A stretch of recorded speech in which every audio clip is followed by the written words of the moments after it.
नमस्कार, मैं हूं अवधेश और आप देख रहे हैं पॉन्डर इंडिया टीवी। इस समय हम खड़े हैं यूएसए ओसवाल पैरामेडिकल इंस्टीट्यूट में, जहां पे फर्स्ट ईयर और सेकेंड ईयर के बच्चों ने जो हॉस्पिटल में जो सामग्री लगती है, जो पेशेंट की जान बचाने के काम आते हैं, आज उसका इन बच्चों ने एग्जीबिशन लगाया हुआ है। आप देख सकते हैं किस तरह से यहाँ पे बच्चों ने जो एक्शन लगा के रखा है और जो बच्चे यहाँ पे पढ़ते हैं उनके जो पेरेंट्स हैं वो यहाँ पे आए हैं और उनको किसी समझा रहे हैं कि ये क्या क्या चीज़ें हैं जो कि लोगों में बीमारियाँ होती है और जो आज हम जिस चीज़ का एग्जीबिशन किया है ये कैसे इन मरीजों का जान बचाते हैं। चलिए बात करते हैं, इन बच्चों से हम बात करेंगे और प्रिंसिपल से first year paramedical student. So basically ये न्यूरॉन का स्ट्रक्चर है जो हमारे बॉडी में प्रेजेंट रहता है। ये जो है फंक्शनल और स्ट्रक्चरल यूनिट है ब्रेन और स्पाइनल कॉर्ड का।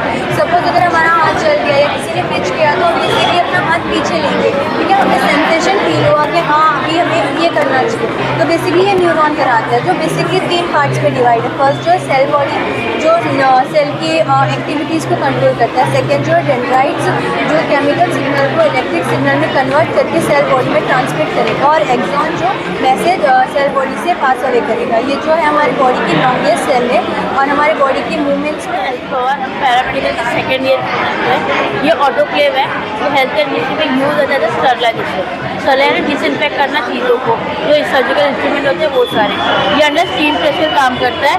ये इसका प्रेशर होता है। ये सेफ्टी वॉल है और ये फर्स्ट ईयर ओटी टेक्नीशियन। ये सक्शन मशीन है। आपने ओल्डर पर्सन में सुना होगा, पानी भर जाता है लंग्स में या स्टमक में, उसको निकालने के लिए होता है। स्टफ होता है। ये कैथेटर है। कैथेटर की हम लोग पेशेंट के मुँह में डालते हैं। ये यहाँ से हम लोग लंग्स में जितने भी टॉक्सिक चीज़ें हैं, जो फ्लूइड वगैरह जो कुछ भी यहाँ से निकालते हैं। और जब हम लोग इसको सर्जरी के लिए यूज़ करते हैं, सर्जरी में जब हम लोग स्टमक वगैरह काटते हैं तो इसके यहाँ पे जो भी फ्लूइड फॉस वगैरह जो भी होता है कलेक्ट करता है, तो हम लोग घर में भी यूज़ करते हैं। Myself Fatima, I'm a paramedical student in course on OTT। ये है क्रैश कार्ड, जिसको इमरजेंसी कार्ड भी बोला जाता है। ऊपर ट्रे रहता है, शेल्फ रहता है, ड्रॉज रहता है और नीचे व्हील्स जो इजीली मूव हो सके। उस जो ऊपर ट्रे रहता है उसमें stethoscope, Ambu bags, BP machine जो इमरजेंसी के लिए यूज़ होते हैं वो सप्लाइज ऊपर रखा जाता है। कैथेटर, मेडिसिन, गॉज, ग्लव्स वो सब ड्रॉज में रखा जाता है। इधर है डस्टबिन जो एनाटॉमिकल वेस्ट रहता है, जो इंजेक्शन जो यूज़ हो जाता है उसको इधर डंप करते हैं। और इसका केयर ऐसे करने का जो मेडिसिन है वो ओपन ना हो, एक्सपायर ना हो, यूज़ पहले से हुआ ना हो, वो सबका केयर इसमें रखने का है। Good morning, myself Marian Sari and I am from OT course, Operation Theatre course. So I have made ventilator. Ventilator किस लिए यूज़ होता है? To supply oxygen or to provide artificial breathing to the patient. ठीक है, it is a mechanical ventilator. It has a monitor. Monitor के ऊपर जो है वो पेशेंट के वाइटल्स जो है वो हम मॉनिटर कर सकते हैं, लाइक O2 हो गया, SpO2 होगा, ब्लड प्रेशर, NIBP, BP, ये सारी चीज़ें हम इसके अंदर मॉनिटर कर सकते हैं। इसके अंदर एक अलार्म सिस्टम भी प्रेजेंट होता है। It is an advance monitor. इसके अंदर एडवांस वेंटिलेटर, इसके अंदर एक अलार्म सिस्टम प्रेजेंट होता है। अगर पेशेंट का BP या कुछ भी फ्लक्चुएट होता है तो इसके अंदर अलार्म रिंग होता है, सो दैट डॉक्टर्स जो है वो इसकी तरफ देख सकते हैं पेशेंट में कि कुछ हुआ है पेशेंट को। इसके बाद इसके अंदर पेशेंट कोट होता है। Patient coat is attach to the patient. Humidifier होता है। ह्यूमिडिफायर प्रेजेंट होता है ताकि जो पेशेंट को एयर हम प्रोवाइड कर रहे हैं वो मॉइस्ट होके जाए। पूरी ड्राई एयर जो है वो पेशेंट के जो लंग्स हैं उनको हार्म कर सकती है, इसीलिए इसके अंदर humidifier present. Sakshi Pandey and I'm the student and we are a student of US Oswal Paramedical Institute and we are course in OT assistant with OT technician and हमारा 2 model है, एक defibrillator है और एक syringe pump है। Defibrillator एक ऐसी machine है जो कि पेशेंट को इलेक्ट्रिक शॉक देने के काम आती है।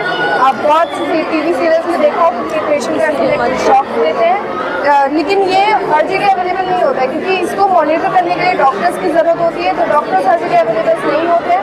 तो इसका एक छोटा मॉडल है जिसको हम AED बोलते हैं, automatic external defibrillator. Automatic external defibrillator आप हर जगह पाएंगे, मॉल्स में, स्कूल्स में, कॉलेजेस में, रेलवे, मेट्रो, हर जगह पाया जाता है।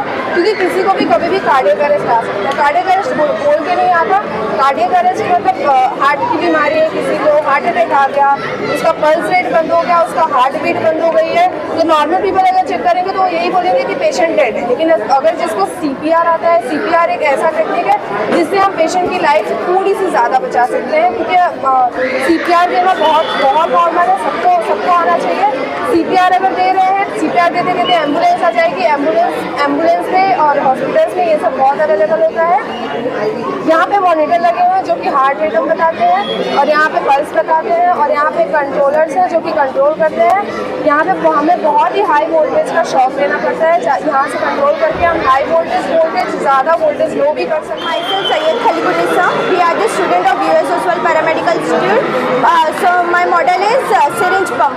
Syringe pump को हम लोग syringe driver भी बोलते हैं। इसका काम है पेशेंट की बॉडी में ड्रग्स, फ्लूइड, न्यूट्रिएंट्स जो है वो इंट्रावेनसली पेशेंट की बॉडी में ट्रांसफ़र करने का। इसमें होता है syringe, pump, monitor, control panels, ये सब होता है। मॉनिटर्स जो होता है वो हमारा मॉनिटर करने के लिए कि कितनी अमाउंट क्वांटिटी में पेशेंट के बॉडी में फ्लूइड वगैरह जा रहा है। अब जैसे कि कोई लॉन्ग टर्म सर्जरी है या फिर कोई ऐसा पेशेंट है जिसको लॉन्ग टर्म के लिए हमें मेडिसिन देनी भी है, तो तभी वो टाइम पे डॉक्टर्स अवेलेबल तो हर टाइम पे नहीं होते, तो ये सिरिंज पम्प यूज़ करते हैं हम लोग। सिरिंज पम्प में ये सिरिंज जो रहता है उससे मेडिसिन हमें फिल करनी होती है। मेडिकेशन जब फिल हो गई है तो उसके बाद यहाँ पे टाइमर सेट किया जाता है। अब जैसे ये 10 ml मेडिसिन है तो 10 ml का टाइमर 10 मिनट टाइम सेट किया जाता है उस हिसाब से, और पेशेंट की बॉडी में ड्रॉप बाई ड्रॉप वो फ्लूइड ट्रांसफ़र होती जाती है। इसका यूज़ हम न्यूट्रिशन सप्लाई करने में, कीमोथेरेपीज वगैरह में, पीडियाट्रिक पेशेंट्स में भी यूज़ करते हैं। प्रेजेंट कर रहे हैं modern technology of x-ray room. ये न्यू टेक्नोलॉजी है, आप लेटेस्ट है ये। इसमें होता है मॉनिटर, CPU, कीबोर्ड, माउस और प्रिंटर। ये मॉनिटर में जो हम पर्सन का हम इमेज लेते हैं उसमें हम लोग ब्राइटनेस और कॉन्ट्रास्ट एडजस्ट करके यहाँ से ये ऐसा एक्सरे प्रिंट निकलता है इस तरह से।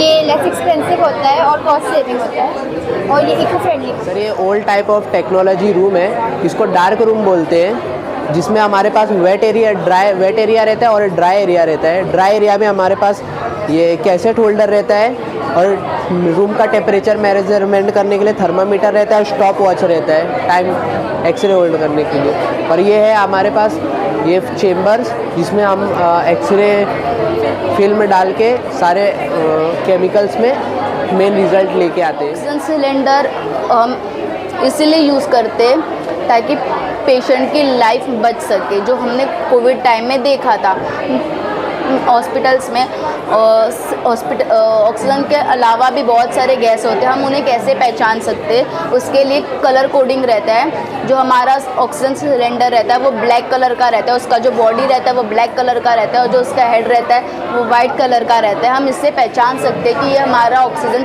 सिलेंडर है। उसके अलावा भी बहुत सारे गैस होते हैं, बट जो 3 गैस रहते हैं और मेन जो हीलियम है, कार्बन डाइऑक्साइड है और नाइट्रो ऑक्साइड है। हीलियम और नाइट्रो ऑक्साइड पेशेंट को एनेस्थेशिया देने का काम करते हैं, और जो कार्बन डाइऑक्साइड है वो जो हमारे बॉडीज़ में जो टिश्यूज़ रहते हैं उन्हें रिपेयर करने का काम करते हैं। हम ऑक्सीजन सिलेंडर गैस को हम घर पे भी यूज़ कर सकते हैं, हम हॉस्पिटल्स में तो यूज़ करते ही हैं, हम उसे ICU वार्ड्स या एम्बुलेंस में भी यूज़ करते हैं। और इसे यूज़ करना बहुत ज़्यादा सिंपल है। जो ये है ये नॉब है हमारा, ये हमारा ह्यूमिडिफायर है, ये हमारा फ्लो रेट है। हमें इसे चालू करना होता है और जिससे हमारा जो एयर रहता है वो मॉइस्ट हो जाता है। और ये हमारा रेगुलेटर है, इससे हमारा स्पीड का पता चलता है। I am Shalu Yadav. I am student of first year MLT US Oswald Paramedical Institute. आज का हमारा प्रोजेक्ट है मैग्नेटिक स्टरर। एक ये इलेक्ट्रॉनिक डिवाइस है जो किसी भी केमिकल को फास्टली और इवनली मिक्स करने के लिए यूज़ होता है, और ये जनरली लेबोरेटरी में यूज़ होता है। ये उसका मिनिएचर फॉर्म है। ये हमारी लेबोरेटरी में किसी भी केमिकल को, क्योंकि हम लोग हाथ से नहीं मिक्स कर सकते, तो इसके लिए हम लोग मैग्नेटिक स्टरर का यूज़ करते हैं। It works on the principle of magnetic field. When magnet rotate it creates magnetic field and we use it very commonly in laboratory. That's it. Today we are going to discuss about types of pathogen. Pathogen means the agent which is causing different kind of disease and infection. Generally there are 4 types: bacteria, virus, parasite and fungus. जो virus होते हैं ये हमारी body के बाहर as a non living act करते हैं। When they get into our body ये लिविंग ऑर्गेनिज्म की तरह एक्ट करते हैं और रिप्रोडक्शन करते हैं, और जब इनकी पॉपुलेशन इंक्रीज़ हो जाती है तो हमारी कंडीशन इतनी सीवियर हो जाती है कि हमें हॉस्पिटल जाना होता है। कुछ लोगों की इवन डेथ भी हो जाती है। और बैक्टीरिया जो होता है ये बहुत कॉमनली फाउंड है। ये मतलब कंटामिनेटेड फूड में, वाटर में पाया जाता है। ई कोलाई एक बैक्टीरिया होता है, उसका जनरल स्ट्रक्चर ऐसा होता है जिसकी वजह से हमारे पेट में दर्द होता है, डायरिया होता है, वोमिटिंग होती है। और इसमें एक यूज़फुल बैक्टीरिया भी होता है जो कि हमें फूड प्रोडक्ट में मिलता है, लैक्टोबैसिलस, जिनको हम खा सकते हैं, वो अच्छे होते हैं हमारे लिए। ये पैरासाइट है जो छोटे बच्चों में ज़्यादा दिखते हैं, क्योंकि छोटे बच्चे कैसे कि मिट्टी में खेलते, हाथ हैंड वॉश नहीं करते, मिट्टी में इसके एग्स होते जिसकी वजह से हमारे पेट में जाते। अगर हम लोग बच्चों को ध्यान नहीं देंगे बचपन में तो बड़े होने के बाद बच्चे के पेट में इतने दिखते, इतनी साइज देती है। ये फंगस है, ये माइक्रोस्कोपिक व्यू है, रियल में ऐसे दिखते हैं रिंगवर्म, फंगल इन्फेक्शन के। ये हार्मफुल और यूजफुल भी रहते हैं। यूजफुल मतलब कि idli dosa fermentation, bakery product जैसे कि उसमें ब्रेड या वड़ा पाव ये सब रहते हैं। ये स्पोर है, ये एयर के थ्रू हमारे इनहेल करते हैं जिसकी वजह से हम लोग को इन्फेक्शन होते हैं।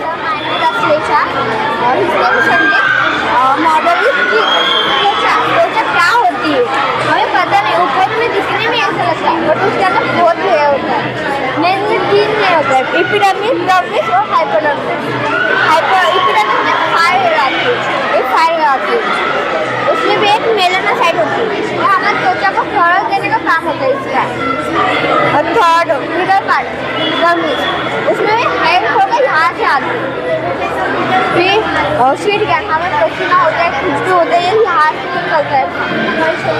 सडन हाइपोडर्मिस ये फैट से होती है, फैट से बोन और इस यूएस ओसवाल पैरामेडिकल इंस्टीट्यूट का प्रिंसिपल मेडिकल डायरेक्टर। आज हमने हर साल के जैसा इस साल हमने एक साइंस और हेल्थ एग्जीबिशन रखा है इन बच्चों के माध्यम से। ये हमारे बच्चे जो है पैरामेडिकल के कोर्सेज़ के स्टूडेंट्स हैं, जो कि एक डिग्री कोर्स है 3 सालों का, जिसमें DMLT laboratory technology, MRIT CT scan x-ray technology, operation theatre technology और डायलिसिस टेक्नोलॉजी के कोर्सेज पढ़ाए जाते हैं। यहाँ पर हम ऐसे एग्जीबिशन लगाकर पेरेंट्स और स्टूडेंट्स को अवेयरनेस देते हैं कि आपके बच्चों को आने वाले समय पर सिर्फ मेडिकल फील्ड में आने के लिए नीट की ज़रूरत नहीं है, आप उन्हें किसी और माध्यम से भी साइंस के एग्जीबिशन के साइंस के कोर्स में एडमिशन दिला सकते हैं। तो आप देख सकते हैं कि हमारे आज बच्चों ने कुछ ऐसे खास चीज़ें बनाई हुई हैं जो कि एक तरीके से अपने आप में बहुत ही बेहतरीन है। आप देखिए वेंटिलेटर बनाया गया है, ये स्किन का एक शॉप बनाया गया है, स्किन हमारी कैसे दिखती है, ये टाइप्स ऑफ पैथोजेंस है, बैक्टीरियाज, वायरसेस कैसे दिखाई देते हैं यहाँ पर। ये देखिए इन्होंने एक मॉडल बनाया है कि ऐसे सिलेंडर्स काम करते हैं। ये एक एक्सरे यूनिट बनाया गया है जहाँ पर ओल्ड एक्सरेज है और अभी न्यू एक्सरेज, डिजिटल एक्सरेज कैसे दिखाई देते हैं वैसे बनाया गया है। ये डिफिब्रिलेटर है, सिरिंज पंप्स है, कैसे काम किया जाता है यहाँ पर। ये डीसी मशीन है, डिफिब्रिलेटर शॉक है, जब हम किसी को CPR या बेसिक लाइफ सपोर्ट देते हैं तो जान कैसे बचाना है। ये एक पूरा का पूरा एनेस्थीसिया मशीन का एक डेमो बनाया गया है जिसे हम वर्क स्टेशन कहते हैं, जो OT के सामने काम आता है ऑपरेशन थिएटर में। ये एक लंग है, वर्किंग लंग मॉडल है, जहाँ पर एक आपका लंग्स कैसे काम करता है, श्वसन प्रक्रिया कैसे दी जाती है, उसके बारे में वर्किंग मॉडल बनाया गया है। ये एक सक्शन मशीन है तो ये बताता है कि ऑपरेशन थिएटर में या फिर किसी व्यक्ति के बॉडी में एक्स्ट्रा फ्लूइड है तो उसे निकालने के लिए मशीन के माध्यम से डिजिटल कैसे बनाया जाता है। आप देखिए यहाँ पर एक ये ECG मशीन का मॉडल बनाया गया, इसे मल्टीपैरा मॉनिटर कहते हैं। जब ICU में कोई पेशेंट आता है तो उसे इन मल्टीपैरा के माध्यम से हम बता सकते हैं कि उन्हें क्या क्या बीमारियाँ हुई। आप देखिए हमारे ब्रेन का न्यूरॉन सिस्टम है, वर्किंग कैसे करता है, उसे एक छोटा बड़ा डेमो बनाया गया है। और एक बेहतरीन ये पूरा डायग्नोस्टिक सेंटर का लेआउट है, जहाँ पर आपका डायग्नोस्टिक सेंटर कैसे दिखाई देता है वो बनाया गया है। तो मैं सभी को ये बताना चाहूँगा कि हम पैरामेडिकल कोर्सेज के थ्रू सभी बच्चों को आने वाले समय में भविष्य में अपॉर्चुनिटी देना चाहते हैं। Paramedical student of US Oxford English Academy. We have OT student, we have RMIT student, first year and the second year. Paramedical means which is parallel to medical life. This is also very important. You can't ignore this. Okay, without the help of these paramedics, we can't go for the life-saving or any treatment. Okay, and see the creativity of the students, see the exhibits, how precisely they make all